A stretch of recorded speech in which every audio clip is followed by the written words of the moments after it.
Hey everyone, today we will fix Windows Update KB5016616 not installing error in Windows 10 or 11. Go to Windows search bar, type File Explorer,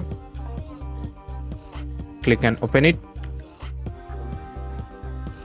Click on this PC, click on local disk C, click on Windows,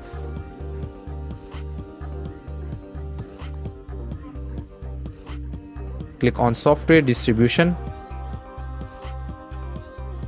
select and delete everything from here.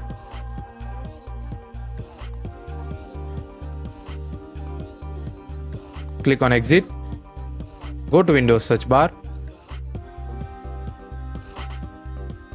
type troubleshoot, click and open it. Click on additional troubleshoot.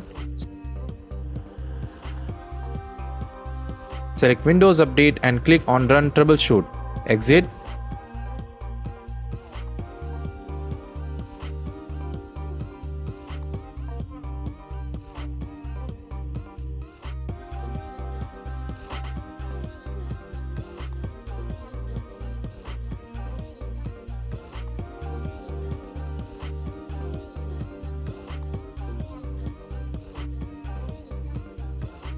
That's it. Thanks for watching.